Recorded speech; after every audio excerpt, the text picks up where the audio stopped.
Life is the most precious gift we have. জীবনের চেয়ে মূল্যবান আর কি হতে পারে। শত প্রতিকূলতা সত্ত্বেও মানুষ বেঁচে থাকার স্বপ্ন দেখে, প্রিয় স্বদেশের মাটিতে মাথা গোজার স্বপ্ন দেখে, নতুন কিছু করার স্বপ্ন দেখে। কারণ শিল্প বাঁচে সৃজনশীলতায়। যুদ্ধ বিধ্বস্ত দেশ হয়েও নিজেদের সৃজনশীলতা দেখালো ইউক্রেনীয়রা, তাও আবার নিজ দেশের মাটিতে।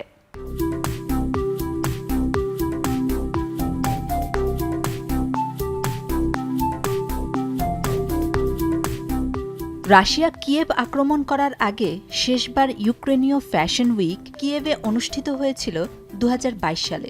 তবে লন্ডন, প্যারিস, কোপেনহেগেন এবং বার্লিনের পর যুদ্ধবিধ্বস্ত ইউক্রেনের ডিজাইনাররা নিজ দেশের মাটিতে তাদের সংগ্রহ প্রদর্শন করে।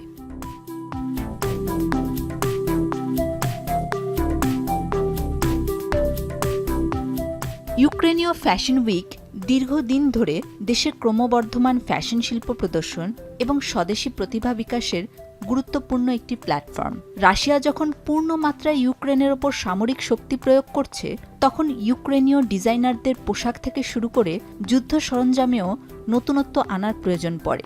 তাই ডিজাইনাররা গতানুগতিক নকশার পোশাকের পাশাপাশি যুদ্ধ থেকে অনুপ্রাণিত হয়েও অনেক ডিজাইন করেন।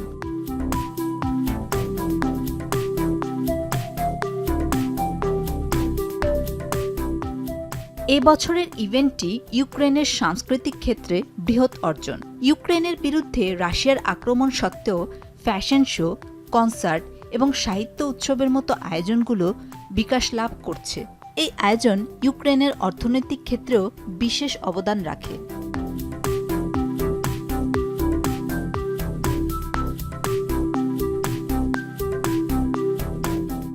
এদিকে ৬ সেপ্টেম্বর থেকে শুরু হয়েছে New York fashion week. Fashion প্রেমী পুরো বিশ্ব এখন তাকিয়ে আছে নিউ ইয়র্ক সিটির দিকে।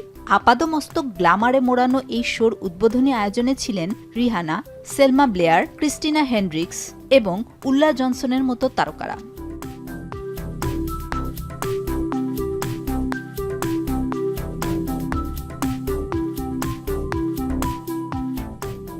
বিখ্যাত মার্কিন ব্র্যান্ড রালফ লরেন এবং টমি হিলফিগার এবারের আয়োজনে তাদের ক্লাসিক কালেকশনগুলো প্রদর্শন করে। হালকা এবং অফ হোয়াইট রঙের এই কালেকশনগুলো সাধারণত প্যারিস ফ্যাশন উইকে দেখা যায়। এবারের আয়োজনে ডিজাইনাররা তাদের সৃজনশীলতা আরও এক ধাপ এগিয়ে নিয়ে গেছেন। কালেকশনে এনেছেন নতুন টুইস্ট অ্যান্ড টার্ন। তাদের এসব সংগ্রহ ২০২৪ এবং ২৫-এর ফ্যাশন ওয়ার্ল্ডে আধিপত্য বজায় রাখতে প্রস্তুত।